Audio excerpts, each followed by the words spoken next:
Welcome back to another episode of Sports with a Z and a T. I am Bryce Linsky alongside Taylor Lattimore. We are brought to you by Godzilla Media, sponsored by Techie's Firewater Restoration, Saving Face Barbershop, Johnstone Supply in Troy, and Mohawk Honda. You can see all that additional information below on our YouTube feed, so check out their fall promotions as we are no longer in summer. Well, I guess technically we're still in summer. Till the Labor Day. 22nd. Sure. I mean, but Labor Day weekend typically is how I view the end of summer. And with Labor Day weekend came real meaningful football. And that was the first week of, and you could count week 0, I guess, with college football if you really want to. I'm not. Week 1 of college football this past weekend, and boy, was it back in a big way. A lot of good games. The atmosphere, the packed stadiums, the bands are back. The college football scene is just so much better with all the traditions and the bands and the fans, everything back. I was in the wilderness.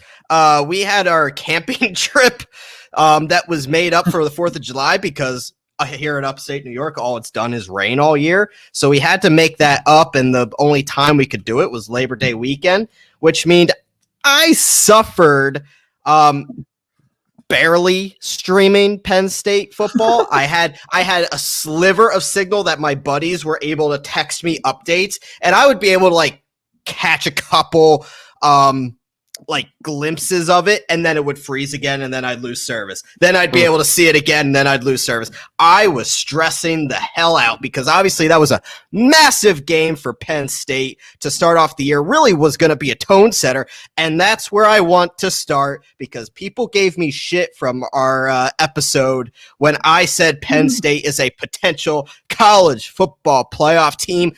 There's not much more of a statement than walking into Camp Randall week 1 and dominating them offensively. I mean, the defense shut them down, and they did enough on the offensive side of the ball. Wisconsin's always a top 10 defense themselves. Going into a jam-packed Camp Randall opening week, Penn State is my first observation of college football week 1. They made their mark, and honestly put the Big Ten on notice because another team I want to get to, Ohio State, did not look that good. Penn State already went from 19 to 11 in this week's top 25. I mean, obviously, there's going to be more coming up with their schedule, but so far, so good. 1-0 for my Nittany Lions. Yeah, and I when did you come back from your Monday? Yeah, I saw your text. Monday. I had a lot of tweeted. texts. Once I got signal, I was sort of getting texts, but not all of them. And then I got all these texts coming back, on my way back into civilization on Monday. Are you okay? Because I am not quiet during Penn State football, especially on social media. People were actually concerned something was wrong with me because I didn't make any comments, obviously. Well, that's what I'm getting at is that I tweeted out and I said, great start to the season for Penn State, and I tagged the podcast, you and whatever else, and you didn't respond, and I was like, what is going on? I thought Bryce would be all over social media, hyping it up because we all know you. We all know you. You are the Penn State, our resident Philly guy in general. And so, yeah, I thought you'd be freaking out, and I was kind of surprised. I was like, what's going on? And now it all makes sense. It's all falling together. But yeah, it was a great win for your Nittany Lions. Yeah, they made a statement. I mean, I don't know if I much agree with you that Ohio State didn't look very good because, I mean, their defense, they're supposed to be very good defensively and coughed up 38 points to Minnesota. So, yeah, their offense looks fine. It looks great. With CJ that's Stroud, not a surprise. But. No. The debut of CJ Stroud, he looked awesome. He threw a pick, but 4 TDs. They dominated. But also, a great win by Penn State. And they moved up the rankings, obviously, as they should. And yeah, I think they're in prime position to, take that spot that you have them there. They have Ball State this week, and then they have another resume builder, which is going to be their whiteout game in 2 weeks, home against Auburn, who is now ranked at 25. So I mean, quickly, like I said, Wisconsin was such a tone setter that I feel pretty good about it. They have some tough games coming up, including, I mean, they already passed their first test. They have home against Auburn, and they're also at Iowa and at Ohio State this year. So they're going to be tested a lot. That's why I said if they can make it through, they are going to be in the college football playoff, no doubt about it. Some other observations from the past week, and let's just start with, I mean, we mentioned Ohio State. They gave up 31, not 38 points, I'm sorry, to Minnesota. And look, Minnesota is good, but not that good. So, I mean, some of it might be the week one sleepies, but I have a little concern of Ohio State. Oklahoma squeaked by Tulane. I almost coughed that up. Some cause for concern there as well, if you ask me. Clemson's in a whole heap of trouble, and I threw that out here on this podcast last week when we did the college football playoff preview, that I didn't think Clemson was going to be that good. Now, granted, Georgia is probably, if it's not Bama, they're probably the best defensive team in the entire country. So, I mean, saying they put up 3 points against Georgia isn't a shocker, but it's enough of a shocker. Georgia really made Clemson look bad, and they have a lot of issues. Granted, the ACC is not that good, evidenced by UNC, who we kind of hinted at maybe a team pushing Clemson for the ACC title, just absolutely laid a goose egg against Virginia Tech. This Clemson team, I don't think could they run the table and have their only loss be week one against Georgia? Yeah. Would that be fine? Yeah. But there was a lot of cause for concern for myself when it comes to watching that Clemson game. Yeah, and you went through a bunch of teams really quickly, and as we said on our preview, our quick preview of college football, and we picked our teams. I did have UNC. Not that I truly believed that they would do it, but I wanted to pick someone who's outside of the normal, a new face. And I didn't want to go with Penn State because you're already covered in that. So I went with UNC, and yeah, they did not look very good against Virginia Tech. They just turn the ball over way too much, and that's obviously a concern. Ohio State's defense is a concern. I mean, they put up 495 offensive yards and they let up 408. So it's like, is that really sustainable, especially against teams? And if you make it to the playoff at that point, and even if you're playing a team like Penn State, or if you make it to the playoff and you're playing Alabama puts up points. If you're giving up Bama looks, to Minnesota, you're going to put up like 1,000 points to Bama. Yeah, Bama looks really good. I mean, Bryce Young, 27 for 30. I mean, let's talk about Bama. I mean, they Miami wanted some competition to start the year. They wanted to put themselves to a test, and I think they bit off more than they could chew. Bama, Bryce Young went 27 for 38, 344 yards and 4 tutties. Jameson Williams, 94-yard touchdown. Throws. Bama's defense looks as good as it did last year. Look, Bama's Bama, and we talked about it in our preview as well. Like, it does not surprise me that Bama did what they did. Now, did I think it was going to be a bit of a closer game? Yeah, just a little smidge. More competitive. But I just don't. I don't know. Like, look, it's one game. I get it, but people are already considering that Alabama's team last year, a lot of people said, may have been the best college football team of all time. Now this team is already it's just a retooling. And Bryce Young is just that next wave of unreal talent that Alabama is rolling out. Bama looked the part. I have no doubt in my mind that they're going to be the national champion unless something drastic changes. But other than that, some other things, Washington really disappointed, laying a goose egg at home against Montana. I'm not really sure what happened there, but they got upset. So the Pac-12 looks to be about as weak as it has been. UCLA trying to save the name of the Pac-12, upset LSU to start off the year. UCLA is actually now 2-0. LSU laid a goose egg, first appearance ever at the Rose Bowl. But all in all, a lot of good games to start the year, which is not something you always see. Usually it takes 2 or 3 weeks to really get the meat of the good games. We got another good slate this week. Oregon plays Ohio State. That's probably the daddy of them all, if you ask me. This week, I got all eyes on that for obvious reasons. I also am looking at the Iowa State game. I have obviously Big Ten interest in that as well. A lot of good games already on this year's slate, and this upcoming week is not going to be any different. Yeah, no, I think this next week is exciting, and obviously that game is the marquee game. I don't think I actually talked about Georgia when you brought them up, because they were one that I picked to be in.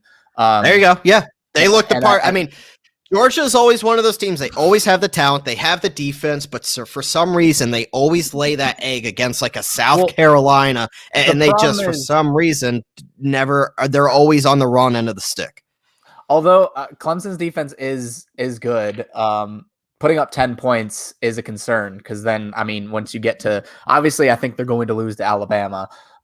May that be in the title game or not, but I think that they have to put up more points if they want to compete, because even against a good defense, I don't think Alabama's putting up less than 30 at least. And they have a great defense too. And then also, I mean, Oklahoma probably should have beat Tulane by more, but I mean, they were up 26 going into the fourth quarter and almost coughed it up. I mean, Tulane had a shot really late. They recovered an onside kick with like 2 minutes left and almost won. I mean, if you're Oklahoma, you're about the only. I mean, look, the Big 12 is already falling apart. I'm not a believer in Texas. You could believe in them all you want. I'm not. Oklahoma is the team in that conference, and they did not look good at all. Yeah, and I think Rattler, it's only one game, but he hurt his Heisman chances with that. I mean, they won, so it's like it's not too bad, obviously. Right. But he didn't look great, I would say, especially down the stretch there. But you know what? They won, so a lot of good stuff, and another exciting week of football coming up. Penn State plays Ball State, so I'm just hoping they can. But we all know the football that's happening this weekend that we're all real excited about. I was about to say, let's get real here. We all know what we all are ready for, and that is week 1 of the NFL season. Game 1, the season opener, is Thursday night, Dallas and Tampa Bay. It's finally here, Taylor. We've been talking about it. We've been doing our fantasy football previews. We had our fantasy football draft at Godzilla Media. I'm in 5 leagues. Taylor, I know you're in at least 3, right? I think I have to count it up, but I think it might be 5. I just found out I was in another one, and it's paid, and I didn't know that, and I'm like, oh crap, the draft's tomorrow night, so I'm ready to go. But yeah, we have our fantasy leagues. I mean, Levac has all his excuses out about the Godzilla Media debacle that happened last week. Sony Michel for Darrell Waller. Look. Before we go into the NFL Week 1 preview, I heard Levac's explanation from over the weekend, explaining that he was approached about the trade. It doesn't matter. Like, obviously, I don't blame Levac for accepting the trade. Anybody with half a brain would. The institution. I blame the institution and the environment that allowed this to grow and materialize and become official. Sony Michel is a backup running back that could be fantasy irrelevant by week 4, week 5, and you got a top 2 tight end. That's the bottom line. Look, I know I don't blame Levac at all. I would accept it too. That's a great trade from his angle. Absolutely. It's a horrible trade from Dan's. If he approached me, I would consider giving like Damian Harris maybe. Like I would literally consider that. Like because Darren Waller's that good at tight end, and I'm needed at tight end. My tight end is hurt, so I had to basically dropped him because Irv Smith. You and I are flirting with some trades. We're off on a little bit. Croft going, but.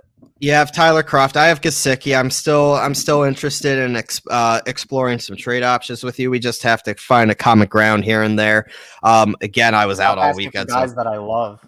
I know. He's like Terry McLaurin, and I'm like, I've been hyping him up all offseason. I don't want to give him up.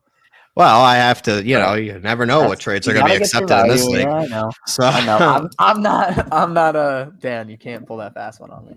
I know we're the past 2 champions. We actually know what we're doing. Okay, let's go to week 1. What we're going to do, and it kind of just dawned on me as I was driving home from work, even after we talked about what we wanted to do in this show, which was, I think all year, we're going to go game by game, give our preview of the games, and we're going to make our picks. I'm going to keep score all year long, and we're going to see who did better. I don't know what the prize is going to be, if anything, except bragging rights. I'm not really sure, but we're going to start. We'll figure that out as we go. Well, we'll see how it goes, and if it turns out to be a success, we might get some other podcasts in on it as well, and make something out of it. I don't know. I didn't even bring this across to the big guy, so we'll see how this goes. But let's hop right into it. And I already mentioned Thursday night, Dallas heads into Tampa Bay. The Buccaneers are obviously going to raise that banner. They're defending Super Bowl champions. Brady has played already in the NFL kickoff game 4 times. This is going to be his 5th time kicking off the NFL regular season. Keep in mind, the Bucs almost have their entire core back from last year. All of their starters are returning. That's the first Super Bowl champion to ever do so, which is rather impressive when you think about it. No free agents left. No trades happen. Nobody took a job from anybody. All the starters are back. They're ready to run it back. And this is a Buccaneers team that you and I both really like. And they're facing a Cowboys team that all of a sudden is banged up without even playing a game. Sorry, I got it. I'm on my phone scrolling through to get stuff, and some popped up. But I think that I'm excited for this first game. Actually, hold on. You know what? I'm going to turn this off because it's being dumb. So really what's happening this game, Zach Martin is going to be out because of COVID protocols. Dak Prescott was already proven to be not 100% healthy for the rest of the year. Per Adam Schefter, the belief is that he won't be 100% healthy throughout the entire year if he can make it. Obviously, Zeke is back. They do have the 3-headed monster at wide receiver with Lamb, Cooper, and Gallup. But this defense is horrible, and with Tampa looking like a force to be reckoned with, led by Tom Brady. I love their offense. I mean, the Buccaneers have a 3-headed monster of their own at wide receiver with Evans, Godwin, and AB, who Bruce Arians just today said that AB looks like the AB of 4 or 5 years ago, which if that's the case, and he's looking like the best he has been in 4 or 5 years. Remember, 4 or 5 years ago, AB was your number 1 or number 2 overall pick in fantasy football drafts. So this is a guy that is, I mean, if he could take it to that next level, this offense is going to be scary. The backfield with Fournette and Ronald Jones is there. This is going to be a big game to kick off the year. Yeah, and everything you said before that, what I was going to comment on, the fact that they have all their starters, the Buccaneers do, bring back all their guys from last year, Super Bowl winning team. That's rough to face. And if you're the Cowboys, you haven't seen Dak Prescott play in forever, it feels like. So you don't really know how he's going to play. You assume he's going to play up to the standard that they've had, but he's also been dealing with that shoulder injury. And Zach Martin is going to miss the game because of the COVID protocol that he's in. I think he tested positive. And so he is out. And so they're going to be missing a big part of their offensive line, which affects not only Dak, but Zeke. So, this Buccaneers defense is very good. As we saw in the Super Bowl, they didn't allow a touchdown to, right, one of the best offensive teams we could possibly come up with. Yeah, I don't think enough people are talking about the absence that Zach Martin's going to have in this game. Every time he's gone, the Cowboys struggle. In this pass rush, I mean, Tampa's pass rush might be one of the best, if not the best, in all of the NFL. I don't see. Look, Dallas might be able to put up the points because they're going to have to throw the football a ton, but I just see no way, shape, or form that Dallas is going to win this game. I'm going to kick off the bat, and I think you're going to agree with me, but I'll let you say it for yourself, but I'm taking Tampa.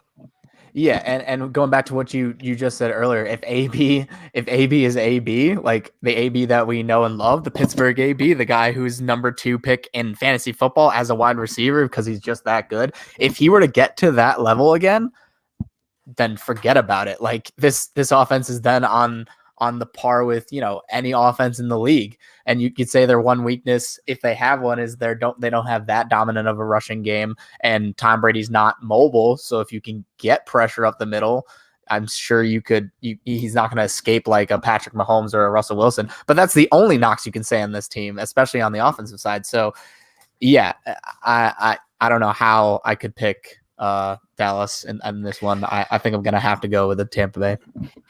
And as good of a game as that's going to be, let's start the Sunday slate. And 1 o'clock on CBS would be the Jacksonville Jaguars and Urban Meyer's debut against the Houston Texans down in Houston. Trevor Lawrence and Urban Meyer kicking off their debuts for the Jags, as I had just mentioned. Tyrod Taylor is your starter, QB1 for Houston. With the uncertainty surrounding Deshaun Watson, we talked about these two teams being 2 of the 3 worst teams in all of football. The outlook on the Texans is abysmal. The Jaguars is pretty damn close as well. Coin flip, I guess, but Taylor, I'll let you go first, given your thoughts, and give me your pick as well. All right. Well, I mean, in this one, it is kind of a coin flip. These are 2 bad teams as I see it.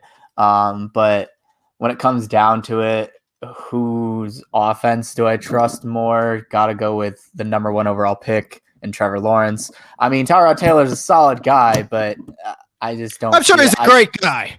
No, he's a great guy, but he's not a quarterback who's going to go out there and win the games for you. Houston's going to be a bad team. I think I said in the preview, I expect them to win 2, 3, 4 games.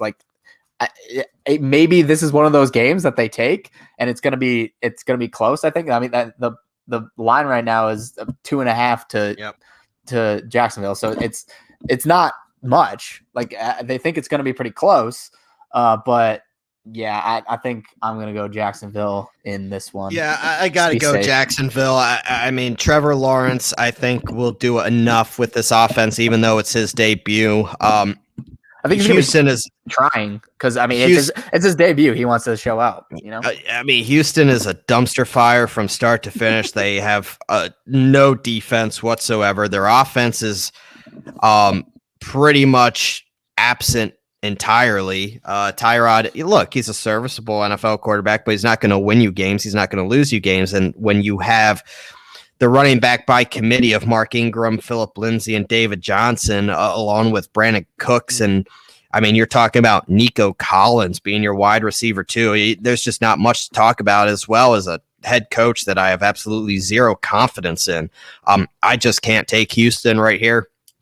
I'm going to go Jacksonville as well. So we 2 games in, agree, Tampa and Jacksonville. Let's go to the next. If Watson was playing, it would be different. But if Watson was playing, yeah, of course. But he's not, and probably won't for the rest of the year. Not for that team anyway. This game has some intrigue, and I think this is going to be tough for me. Chargers at the Washington football team. And Taylor, I know you like Washington. This defense is really good. Yeah, I like the Chargers myself a lot. They have a new head coach in Brandon Staley making his debut. Justin Herbert I'm very high on this year, expected to build on last year's very good rookie season. Washington's Chase Young will be disrupting this Chargers offense. You just know it. 5 of Washington's 7 wins were in the underdog role last year, which they find themselves in again with the Chargers as a 1-point favorite. I'm going to go first on this one. I'm taking the Chargers. I'm just not a big look. Washington can win games. Don't get me wrong, and I know you like them as your NFC East champion. This is a tough start for me, and I'm not a big believer in what Ryan Fitzpatrick is going to do for this team. Eventually, it's the Fitz magic is going to run out, and I'm just not a believer in what that offense is. Whether you have, look, I like Gibson and I like Terry and I like the addition of Curtis Samuel, but it's just not enough. The Chargers just have a little bit more on both sides of the ball. People are sleeping on that defense. I'm going Chargers. All right. Well, I think we're going to get our first disagreement then. Like you said, only 1 point favors the Chargers, so it's close. It's essentially a coin flip.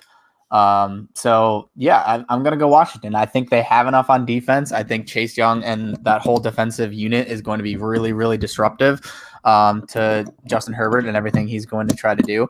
I think it'll probably be pretty high scoring, I would think.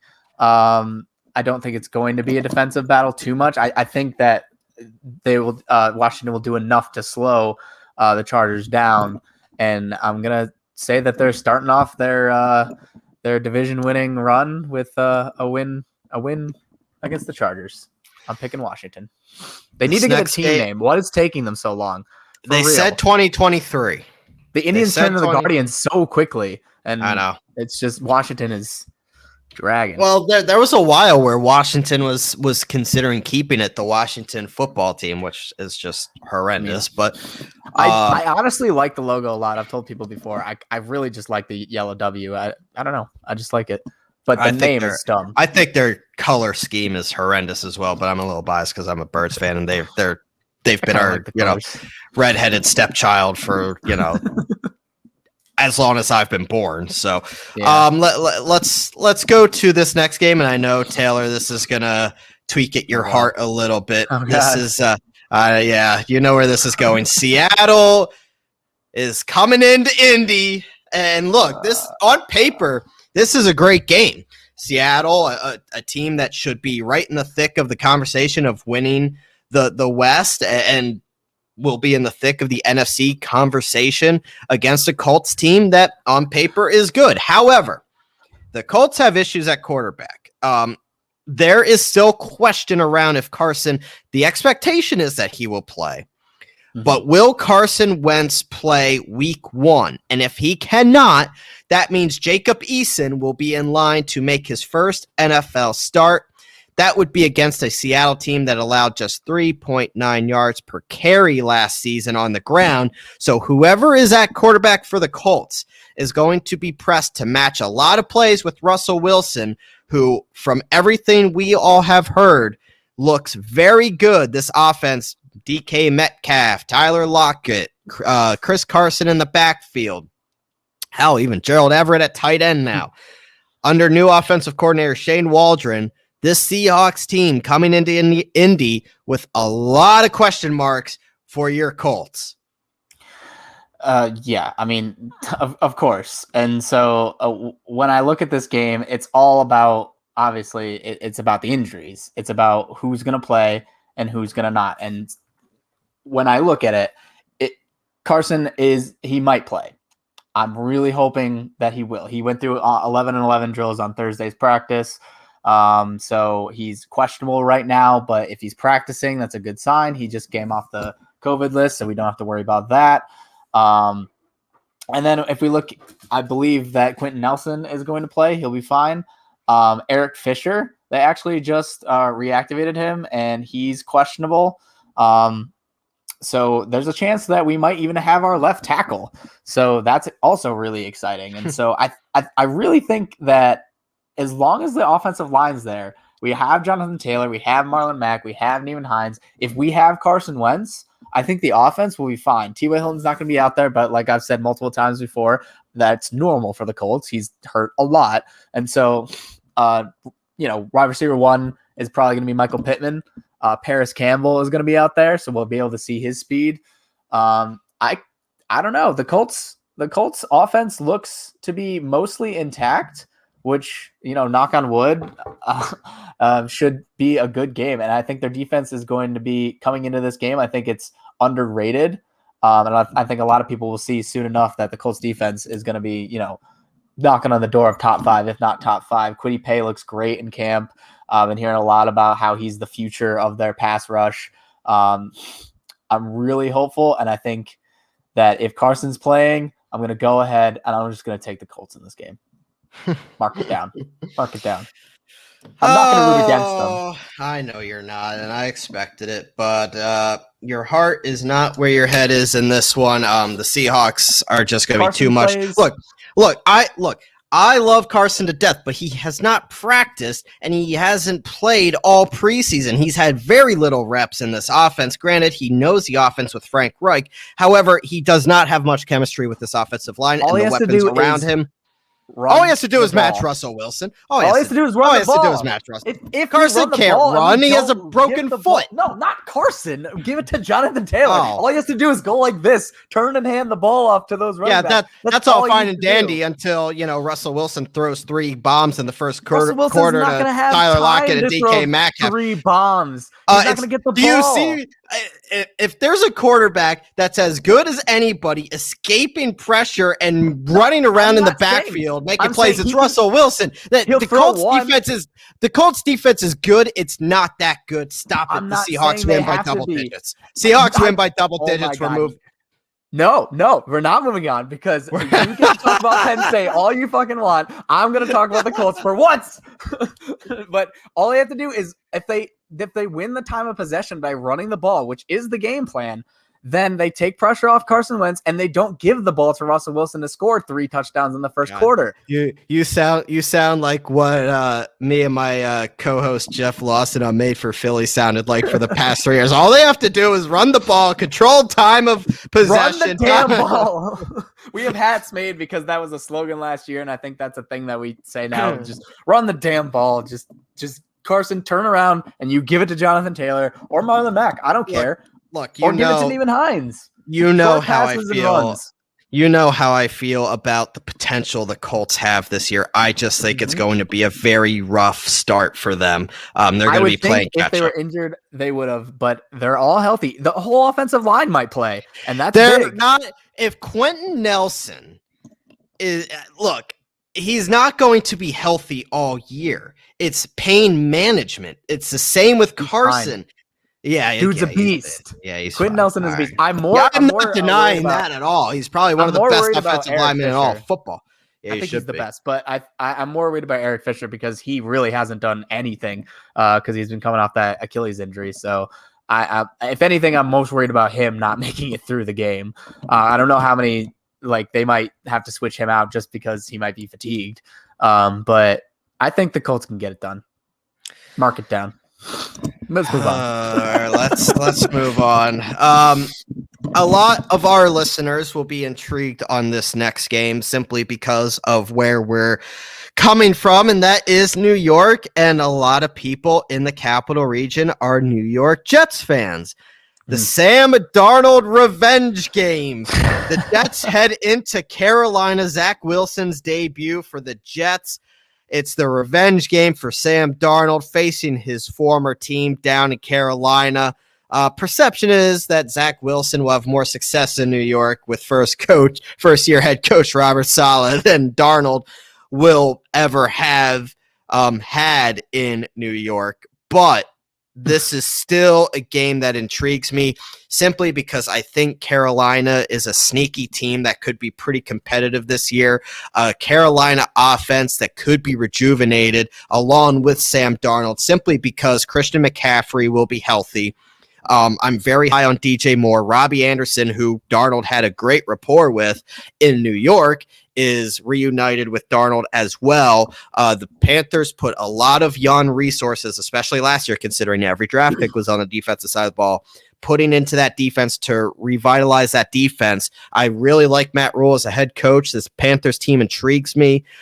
This game, outside of it being the Sam Darnold revenge game, may not be intriguing to many other people outside of New York and Carolina, but a lot of fantasy people will be watching. A lot of fantasy people are locked in on it. But I'll go first on this one. The Jets, as much as I like Zach Wilson and I think Robert Saleh is going to be a very good coach, I think the Panthers are ahead of the Jets in the process, and I do think Sam Darnold is going to have a nice year in Carolina.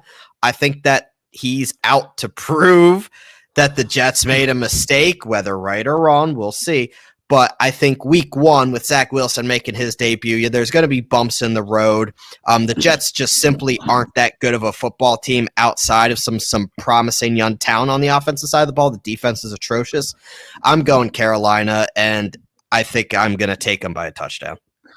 Yeah, I think for most people, especially Jets fans, it's going to be interesting to see how Robert Saleh, who is, he was the defensive coordinator for San Francisco, so he's a defensive-minded head coach, how he deals with this Jets defensive roster, which, on paper looks atrocious, doesn't look very good at all. So this will be a good test for them, because if what I think is going to happen and what I think you think is going to happen is like this offense for the Panthers might just run all over him, especially Christian McCaffrey. He might just have a field day today or on Sunday and have like 3 touchdowns. I put the over under if it was 2, like on the over, because I think if this Jets defense is what I think it is and what you think it is, then yeah, I think Christian McCaffrey is going to go off. I think there's going to be not a lot that Jets offense is going to be able to do to keep up with Carolina. And I think Sam Darnold, I mean, he has got to be the most motivated guy out there to get a win against his former team that, in my mind, might have ruined the start to his career. I don't know if he's going to be good. It's hard to tell because, the sample size we have with the Jets is just, it's the Jets. I don't know how much I can take it at face value. They're going to get the ball to Christian McCaffrey. That's probably going to be the game plan in most games that Carolina plays. And so, I mean, if he's making the long throws when they're there to the guy like Robbie Anderson, like you said, he has the rapport with him. If he's not getting it to Christian McCaffrey, he'll go long to Robbie Anderson. I think he'll have a pretty decent year. I do think that it's mostly the Jets' fault that he is the way he is. I don't think that Darnold is a lost cause. And Sam Wilson, it'll be his debut. I think he's going to look good overall because I do think that he looks the part, at least through preseason. But you're right. He's obviously going to have struggles against a full speed, real NFL defenses. And I do like Matt Rule as a coach. So I also will go with Carolina in this one. I just don't think the Jets overall as a team are that good. Let's move on to the Vikings heading to Cincinnati to play Joe Burrow and the Bengals to kick off the year. This is a little intriguing, I guess. Mike Zimmer, former Bengals defensive coordinator, so a little bit of a homecoming for him. Obviously, Joe Burrow is back, expected to be a full go week one. This offense obviously is very intriguing with the addition of Jamar Chase. They already have T. Higgins and Tyler Boyd. Joe Mixon will be back and healthy. Defense is a dumpster fire, but that's okay. You can only address on one side of the ball every now and then. The Vikings, I mean, I picked them to go to the wild card. I don't feel great about, but they have the talent that they should be there at the end to at least compete for that last spot. They need to be better against the run this past year, and they have Justin Jefferson at wide receiver, Adam Thielen, Dalvin Cook, Kirk Cousins. They'll go as far as Kirk Cousins can take them. Patrick Peterson, remember, is now a Viking as well. This game is a little intriguing, but not anything I'm, stopping. Well, first of all, the Eagles play at 1, so I ain't watching anything but this. But this isn't exactly the game that I would be turning the red on. Zone? Yeah, I do red zone if my team's not playing, but once the birds are on, that's it. Vikings, Bengals. I'll let you go first on this one. A lot of fantasy talent in this one, just not a lot of real intrigue. Yeah, when I look at the Minnesota side, I'm looking at their injury report right now, and you got guys like Justin Jefferson, who is held out of the last preseason game, which doesn't mean all too much. He'll be fine. He's already practicing. And Adam Thielen's also questionable, but I'm pretty sure he's going to play. And then you got guys like Anthony Barr, which is a big defensive guy for them. He doesn't know if he's going to practice this week. Coach Zimmer said we'll see more tomorrow. Well, as of this podcast today, whether he will practice on Thursday or Friday ahead of their game. And yeah, so overall, though, looking at it, I don't love the Bengals as a team. I know that Minnesota has all those weapons, so I lean toward Minnesota in this one. I'm Dalvin Cook, obviously, for fantasy purposes. I don't have him in any leagues, which is surprising. Oh, no, actually, I do because I had the second pick in one. So he's going to be a guy you're going to look to have a big game. Joe Mixon on the other side, a lot of people are going to be looking to see if he's going to actually be like a legit top running back this year. He's always been the guy that I try to avoid because he's just kind of inconsistent. He never really ends up in that like top 5 to 10 range. And I saw someone take him like at 6 in one of my leagues. So that person is obviously hopeful that he's going to do better than I think he will.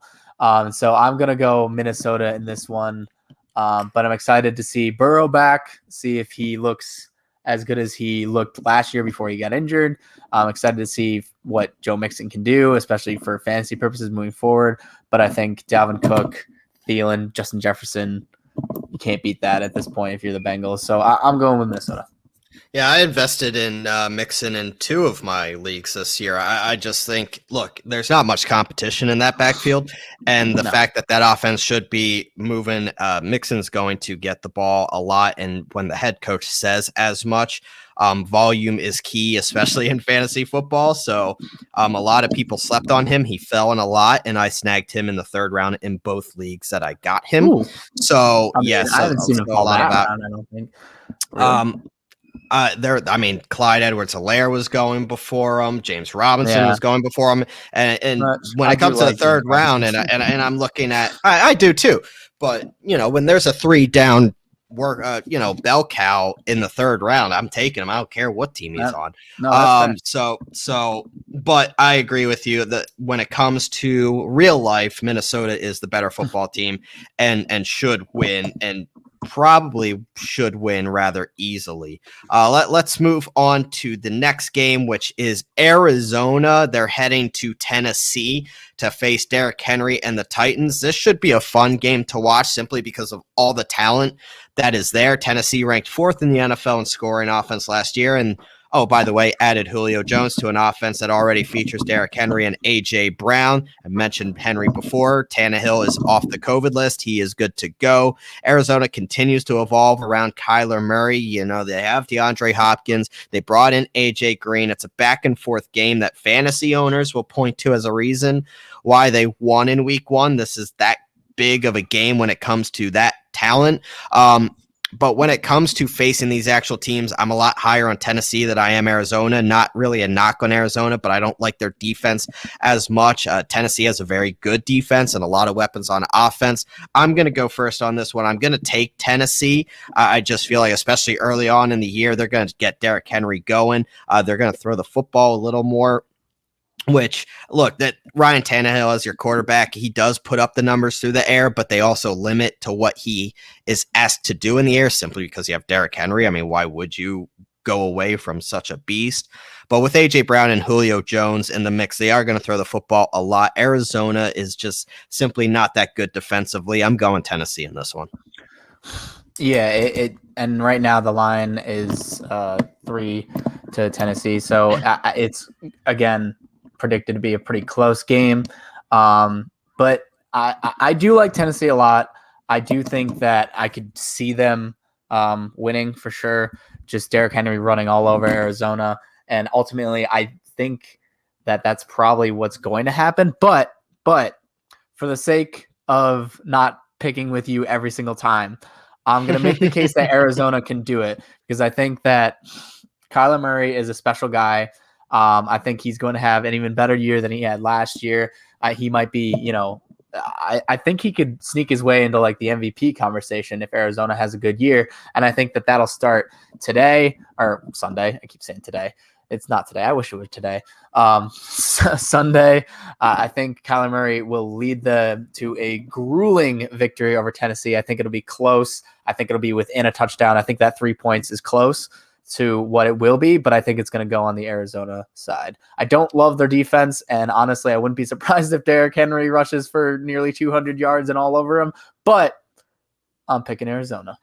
This game is going to be pretty easy for both you and I to agree on, and that would be San Francisco heading to Detroit to play the Lions. We even have to talk about it. The Lions are heavy underdogs. Dan Campbell's first game as head coach. Jared Goff is obviously familiar with the Niners, now in Detroit, but from his previous years in LA, he was 3-5 as a starter against them. San Francisco returns most of its playmakers. We already talked about Jimmy Garoppolo is QB1 to start the year. This is not the game that's going to change their minds about Garoppolo being their quarterback and putting in Trey Lance. This game is going to be a blowout, and it will be a pretty convincing blowout. I think the Niners could easily win this game by 30-plus points. I think you agree. Yeah, the line is only a touchdown and a half favorites for San That's Francisco. easy money. Easy money. For real. Yeah, no, this might be an ugly blowout. And for fantasy purposes, I mean, I'm looking at Raheem Mostert, Trey Sermon. I think both those guys. Now we're getting there about week one. Who we like. We have our studs and duds coming up. I'm just saying. We'll probably circle back to that. But yeah, I'm going to go San Francisco in this one pretty easily. I could see them definitely winning by like 20. Are you sure? Last chance to change your mind. Okay. I'm picking San Fran. Detroit will probably win, and we probably both look stupid. God, if Detroit wins, I'll be out of my survivor. Detroit's going to win like 2 games or 1. San Francisco is my survivor pick this week. They better not. Let's go to what should be a good game, and that would be the Pittsburgh Steelers heading out to Buffalo to face Josh Allen and the Bills. The Steelers are being left for dead, I think, for the most part, rightfully so, a 37-year-old quarterback in Ben Roethlisberger.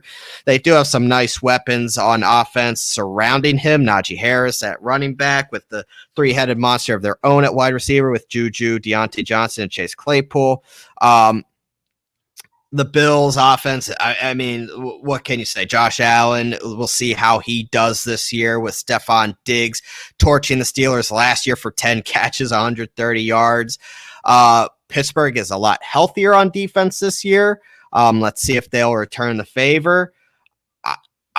I'm tempted to take the Steelers in this one. I just don't think I can. I'm going to go Bills. Yeah. I'm going Bills too. I'm surprised that you're that conflicted. I think the Bills are coming back down to earth a little bit this year. I really do. I don't know, man. I really like the Bills. I think Josh Allen is legit, and I think obviously Stephon Diggs we know is legit. And then the big question mark for Pittsburgh on the defensive side is whether TJ Watt is going to play. It looks like he's going to be practicing and whatnot, and they're trying to work out finalize a deal with him before the season opener, which is cutting it close. But Mike Tomlin said he's optimistic he will get one done, and TJ Watt will be out there for them. Hopefully it's the case for Steeler fans. But with that being up in the air, and the fact that I just like the Bills, I think we both picked them to be in the AFC Championship game against the Chiefs. I think that I don't really believe in the Steelers all that much. Ben Roethlisberger is getting old. He will fall off eventually, and I think this game is an easy Bills win. Yeah, and a little bit more on the Steelers. Like, I like their team a lot, just not the quarterback position, and that just, to me, honestly, is going to be the Steelers' downfall this year, and they're not going to be. You can't ask a 37-year-old Ben Roethlisberger to keep up to the firepower of what the Bills' offense is going to be behind Josh Allen. I just don't think it's a good enough matchup for them. So yeah, I agree with you, Buffalo. And the Bills have a great defense too. They do. Let's move on. Our next game is the Eagles are heading down to Atlanta. This is a battle of first-year head coaches. Obviously, Nick Sirianni with the Eagles and Arthur Smith down in Atlanta. Someone has to get their first win. Jalen Hurts has been named a captain for the Philadelphia Eagles. He's looking to lead an offense that's going to be intriguing, to say the least. You have Miles Sanders in the backfield. You have Heisman winner Devontae Smith at wide receiver, Jalen Reagor, Kez Watkins, a healthy offensive line, and a defense that a lot of people are sleeping on. I already explained why I think the Eagles are going to surprise a lot of people this year. Their success lies on Jalen Hurts. Atlanta is not the team to find out if Jalen Hurts is the answer or not, because Atlanta is going to be abysmal on the defensive side of the ball.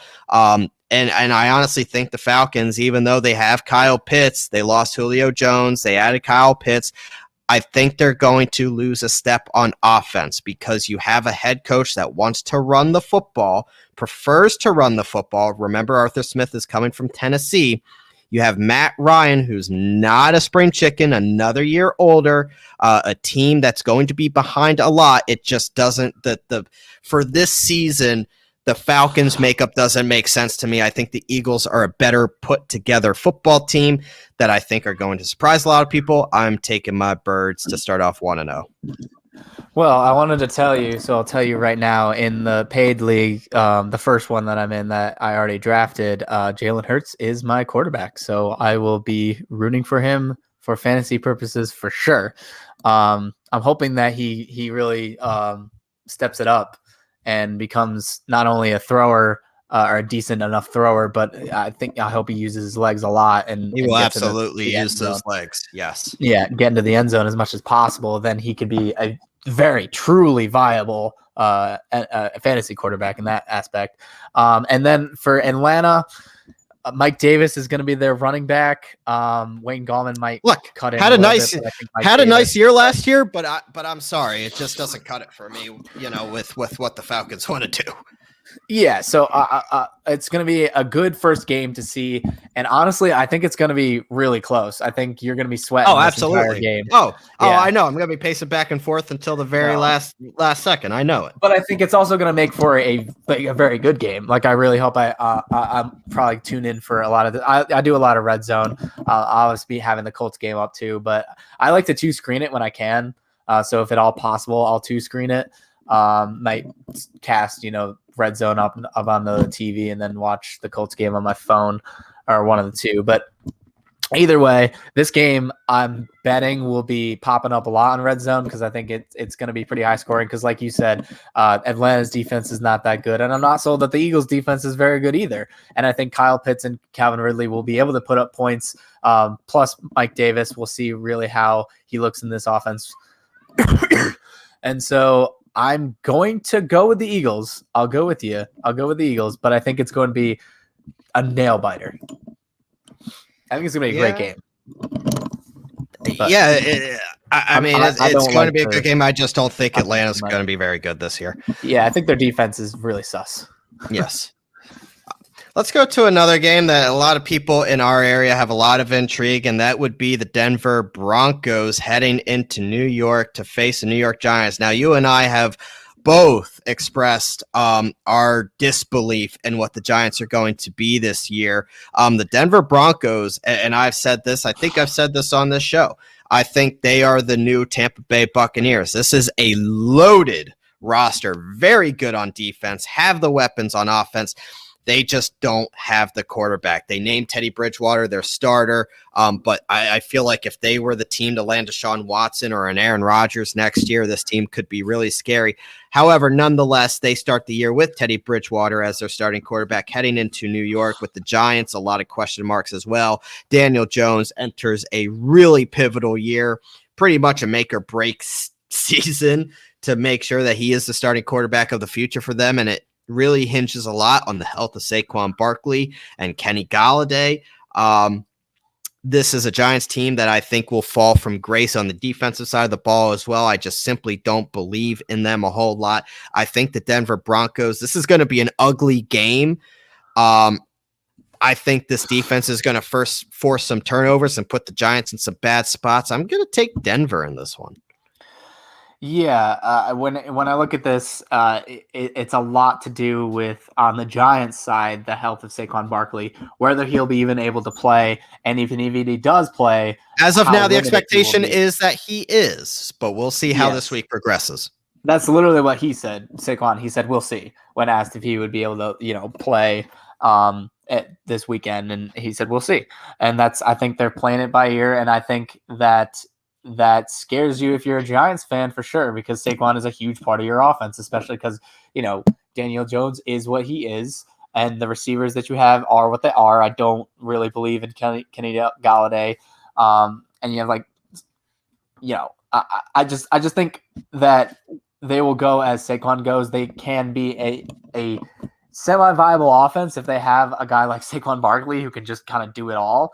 But absent him, I don't like them at all, and I don't like their defense very much either.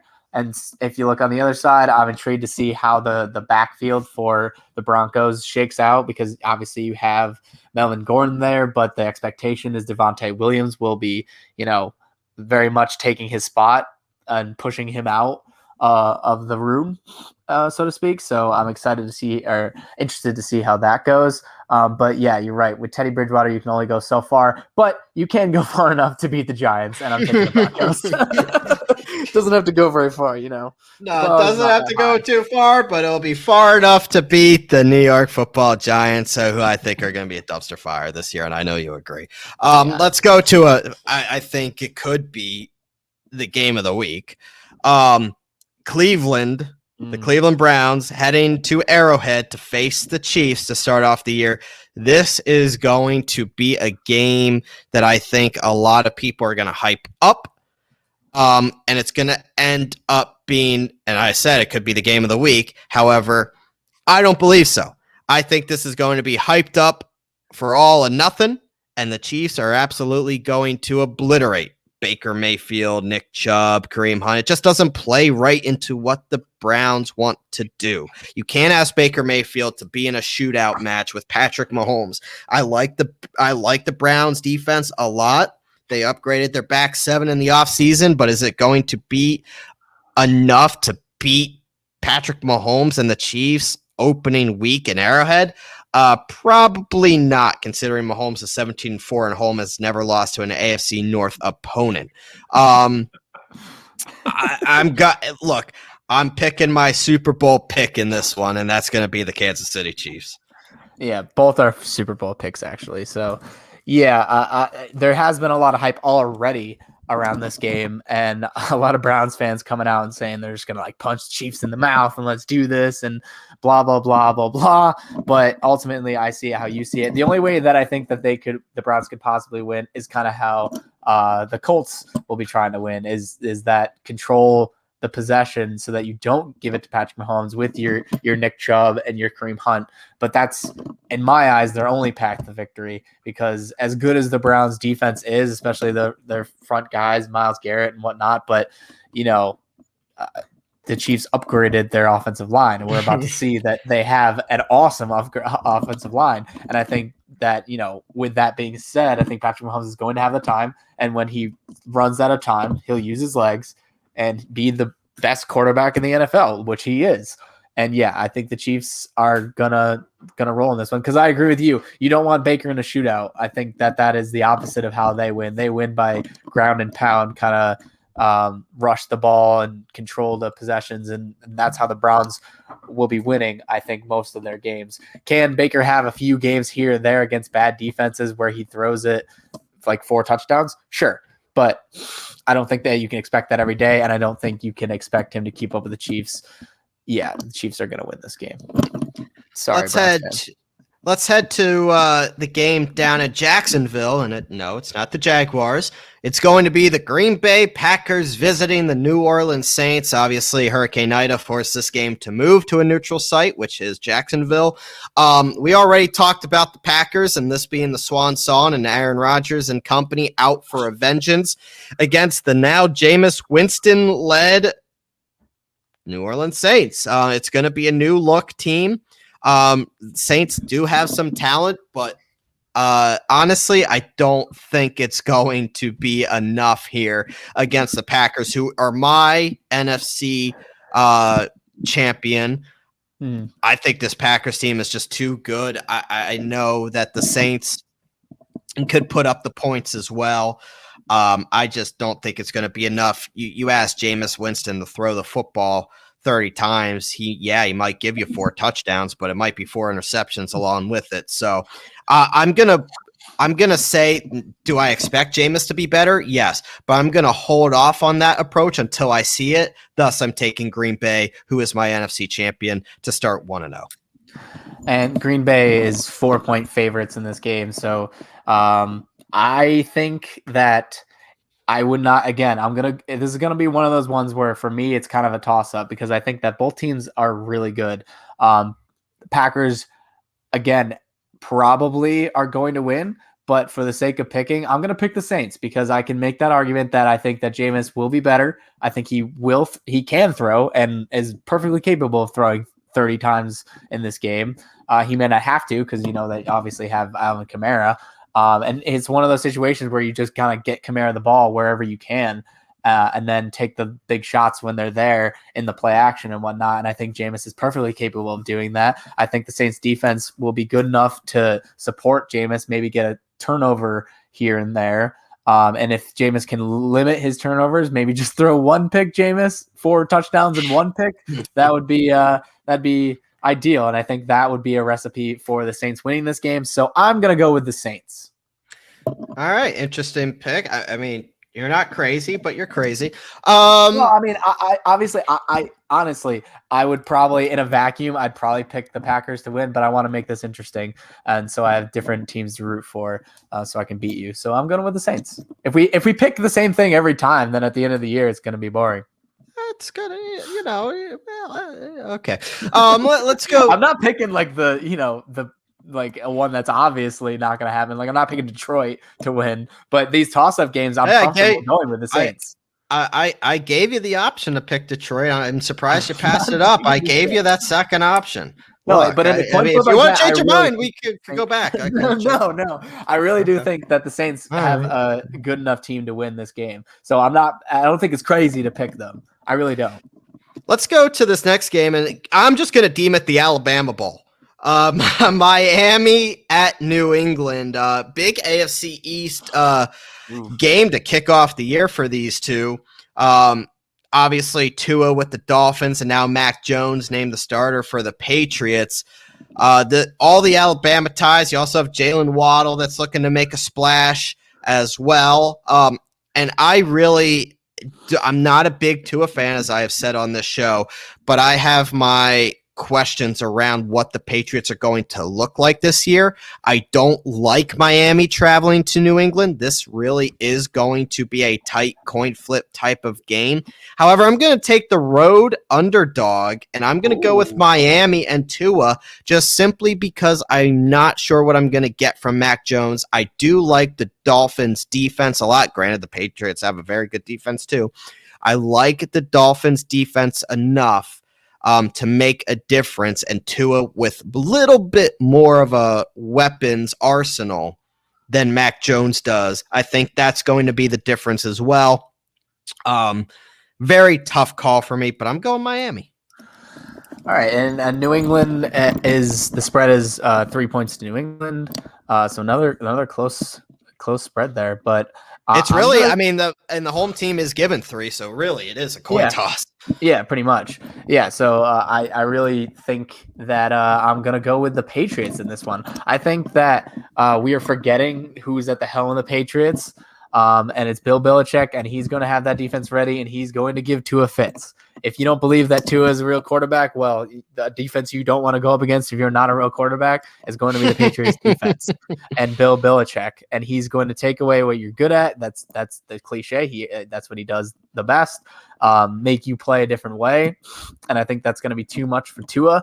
And then on the offensive side, I'm excited to see Damian Harris take the reins of this Patriots rushing attack. Jonnu Smith. Mac Jones, I'm excited to see how he plays, and he looks like, Bill Belichick's looking for his Tom Brady 2.0, and Mac Jones might be that guy. They were confident enough to not even keep Cam Newton on the roster, to cut him completely. And so I think that speaks a lot of volumes to what at least this coaching staff believes in Mac Jones. So I think that, he's the guy. He's here to stay. And I think the Patriots beat the Dolphins because the Patriots usually always beat the Dolphins. Yeah, but, the tides have turned in the AFC East, so you never know. Let's go to the Sunday. The Patriots are always waiting in the woods. I know they are. And claim that. And out of all the good games this week, the Sunday night football game, look, it has a good team, but it's just such a disappointment. The Chicago Bears are heading out to LA to face the Rams. And look, Chicago is a very good defense, but I just don't, and they were a playoff team last year, but I just don't see it this year. Rams, a lot of expectations. They're your NFC champion, Taylor, led by Matthew Stafford. Years of experience against the Bears, obviously, is Stafford. And if LA can get the running game going early with Darrell Henderson, not Sony Michel, Darrell Henderson, then that will be more than enough for the defense to tee off on Andy Dalton and this pathetic offense that the Bears are going to roll out until enough catcalls for Justin Fields hit home. Maybe the Sunday night football spotlight will be enough for it. Yeah. This offense is going to be abysmal until, look, fantasy-wise, that's a different story. But for real-life purposes, this offense is going to be vomitizing to watch under Andy Dalton. And I just don't see how the Rams lose this game, and I don't think it's going to be particularly close as well. I'm going double-digit scores. Victory for the Rams in this one over the Bears on primetime Sunday night football. Sorry about that, dog sitting, and just realized that dog was chewing on a highlighter. So, good. At least Otis doesn't do that. This game is. I think it's going to the Rams. Honestly, I can't see a way that the Bears win this game. New look offense. I mean, kind of new look. Matthew Stafford at the helm for the Rams. Another guy who could have MVP aspirations, I think, because I think that, like I said, the Rams are going to be good. You were right. I did pick them to win the NFC and represent in the Super Bowl. So yeah, I think the Rams roll in this one. I don't think the Bears defense is as good as it was in the past. They lost Piper. They lost some key pieces. And I don't think they're going to be that good. I think the Rams are going to roll in this one. And I think that it might be enough by like halftime. The calls for Justin Fields are going to be loud. Is Piper like a dark, like closet Bears fan? Because she got really offended as you were starting to shit on Chicago. Maybe she is. So she got pretty offended. But no, I agree. And let's move on. And before we start this game, we're on the Monday night football game, which the Baltimore Ravens are heading out to Vegas. The Raiders are what they are at this point. But really the breaking news that I want to drop, and it's not going to be so breaking by the time this show airs, but as we have been doing this, the news broke that Le'Veon Bell has signed with the Baltimore Ravens. He is going to be on the practice squad to start. However, he will be activated to the 53 for, if not week 1, week 2. So that is a name to keep an eye on for the future backfield of Baltimore. Obviously, with J.K. Dobbins going out, Justice Hill going out, they were looking for some help. Le'Veon is their guy to compete with Tyson Williams and obviously the Gus Bus Edwards in the backfield alongside Lamar Jackson. However, let's go to this Monday night football game. The Raiders will be fired up to open Allegiant Stadium, and it's a big spot for John Gruden. 4th year of a second stint with the squad. Vegas has been disappointing for the past couple years. Just 2-6 at home last year. Baltimore with Lamar Jackson coming in, he always finds big spots to perform well. 7 touchdowns, no interceptions on Monday Night Football alongside a 2-1 record. I think the Ravens are going to walk all over the Raiders as the Raiders open up their new stadium to the fans, I want to say. But the Ravens are going to be a good football team this year, and Lamar will have his way with a very suspect Vegas defense, and the Raiders simply just don't have enough on the offensive side of the ball to compete. I'm going Ravens to close out week 1. Funnily enough, you actually broke that news to me because I did see the tweet, but it started weird. It didn't start with the Ravens are signing It was like, because of the injuries to blah, blah, blah, and blah, blah, blah, the Ravens are signing Le'Veon Bell. So I only saw the first like line or two when it popped up on my down screen, and I didn't look because we were already in talking. So yeah, you just broke that to me. So that is interesting. Although I was wondering, because I got a bunch of notifications from fantasy teams of people picking up Le'Veon Bell, and I was like, Yeah, that's why. Did I miss something? And turns out I did. Honestly, fantasy wise, he's going to be completely irrelevant. I just have to chuckle at all the guys adding him. It's just look, if he has a role, I mean, I'm not saying he's not going to have a role, but for fantasy relevancy, it's just he is what he is at this point, and he's a depth signing. Yeah, it seems like I mean, I thought that he was going to do a lot more when he got to Kansas City. And if you don't do anything in Kansas City, you're not doing anything in Baltimore either. I mean, that's what I mean. The only difference is, Kansas City is obviously a throw first kind of team, whereas the Ravens are rush first, but it's normally rush with Lamar Jackson, and they have Gus Edwards there. And I think that he's a very good back too. So I don't see why they would go away from him unless Le'Veon was showing out like, Pittsburgh Le'Veon back in those days. But yeah, overall, I think that this will be a closer game than maybe you think. But I do think ultimately that the Ravens will win this game. I think the Raiders have some issues. They have some offensive line issues. I don't know how well their rushing game, Josh Jacobs there, but I don't really know if they're going to be able to protect Derek Carr as much. And so, yeah, they have too many questions right now. So for right now, I'm going to go Ravens, because the Ravens are one of the best teams in the AFC. I think we both picked them to make the playoffs again. And Lamar is Lamar, and he's gonna run all over them. Then that wraps up the week 1 NFL preview. Boy, it feels good to be back, and we did flirt with a lot of fantasy. I'm going to give you one big stardom for a position. We're going to call it studs and duds this year, actually. Fantasy week 1 stud and a fantasy week 1 dud. Start with the studs. You can pick any position. I won't say quarterback because that's just too easy and there's just not enough value at that position. But give me a stud for this week. What matchup are you looking at that's going to win you week 1 of your fantasy matchup? You're on mute, Taylor. I muted you on accident. No, you're not muted. I muted myself. No, you muted yourself. You were muted, but I muted myself because Piper was piping up. But she's really mad at you for shitting on the Bears. Yeah, she really is. I gave this one away. The cat is out of the bag. I said it earlier. I'm going with Raheem Mostert or Trey Sermon. I like both of them. Either one I think will be good as this 49ers team takes on Detroit, and Detroit is not going to be good. I think that more likely Mostert right now. I think we talked about how Sermon might take over eventually. But honestly, I think they both could get big enough play in this game to be fantasy relevant. Maybe at a flex position, I'd put Sermon. But I think Raheem, you could probably start as your RB2, and I think he's going to have solid numbers. I think he's going to run all over Detroit. I think they are going to push the run game because they always do. They're one of the best rushing schemes in the NFL, and they're going to run all over Detroit, and I think start them. Yeah. Mostert is definitely the early season play. Sermon, I made him a priority in my keeper league. And made sure to draft him, which I was very happy that I got him.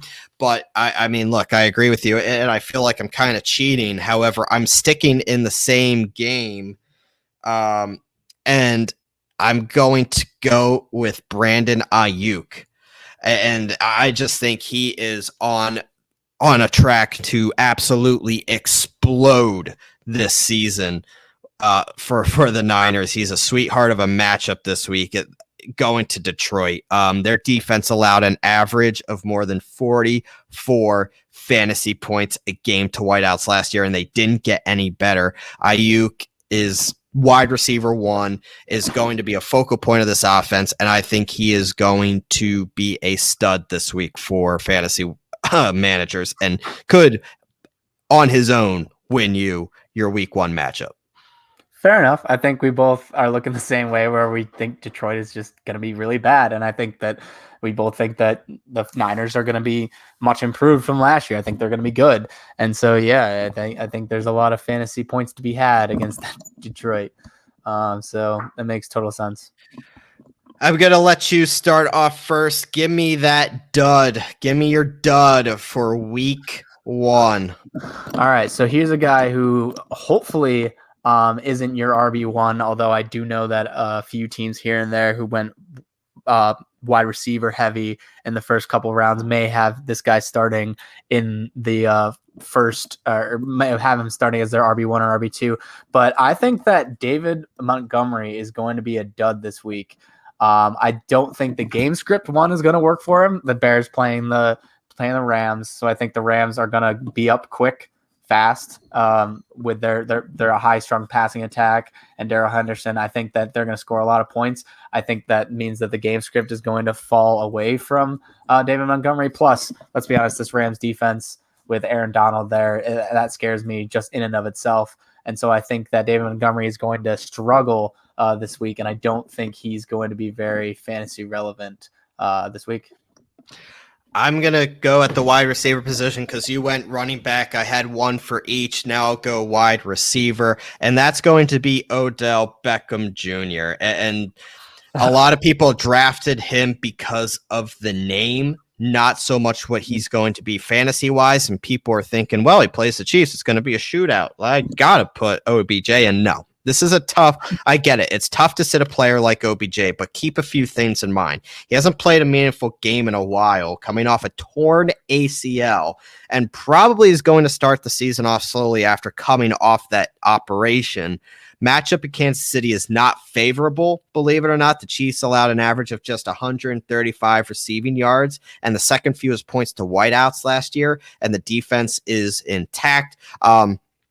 I faded OBJ in season long formats as well. Week 1's no different. If he is going to be relevant fantasy wise, it's going to be later on in the season, not early on. Browns like Donovan Peoples-Jones a lot, so I think he's going to be taking snaps from OBJ as well. OBJ is definitely a sit-em this week and somebody who I wanted no part of all year long. Yeah, no, I didn't take OBJ in any one of my leagues, and he's a guy who we just don't know, like, if he's ever going to get back to where he was when he was on the Giants. And until he proves it to me, I'm not taking him, I'm not drafting him, and I'm certainly not starting him. He's way too inconsistent. They're not a pass first team; they're a run first team, and that just scares me overall. So yeah, I'd agree with you on that one. So, everybody, good luck on your fantasy matchups this week. Enjoy the first week of NFL football. Enjoy that red zone, and hopefully your team pulls it out, unless you're a Cowboys fan. Or a Seahawks fan. Or a Seahawks fan, or a Falcons fan, I guess, if you want to pull that card. No, just exciting stuff. Very, very excited that football is back. It's the one thing that keeps me going when summer really is starting to wind down. I get so upset when summer's over, but at least I know that football season is upon us. Very excited and looking forward to a fun year of hopefully, fans in the stands. I have a couple games that I'm already going to, looking forward to it. Trying to nail down a Penn State visit as well. So we'll see what happens. I want to give a shout out to one of our sponsors, which is Saving Face Barbershop up in Saratoga. If you haven't checked them out already, go ahead and do so. You can visit their website, savingfacebarbershop.com, or simply visit them off exit 13N in Saratoga Springs. Track season may be over, but that does not mean that you don't have to go and get a fresh cut, because obviously school is starting.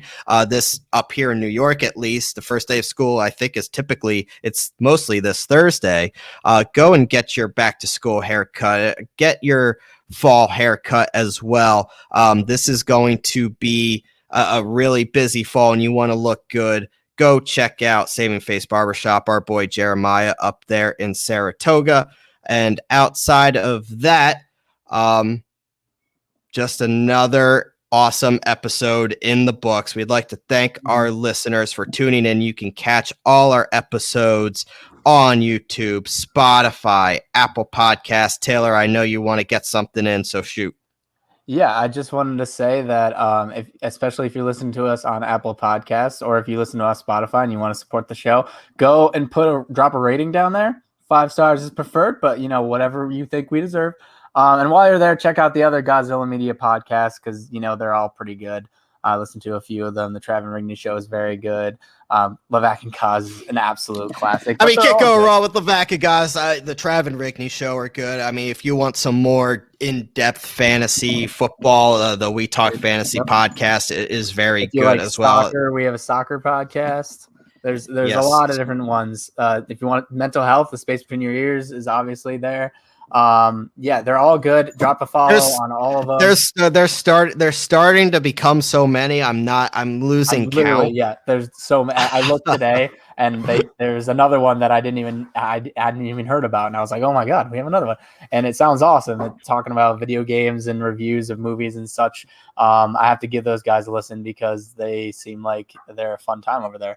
But yeah, drop a rate, drop a review. Tell us how you feel about us, what we can improve on. If you love us. If you love us, tell us that you love us. Tell us that you love us. Give us that follow. Give us the comment. Give us the best like. way you guys can support the show.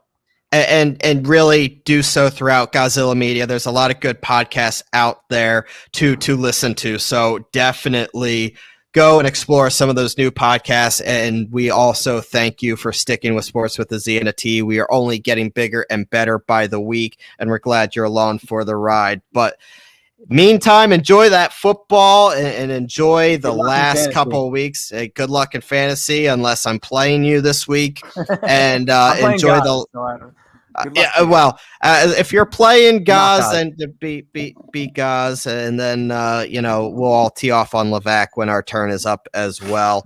God, if Darren Waller is the reason I lose against him, I'm gonna be so angry. I fully expect it. Fully expect it. But no, outside of that, enjoy football.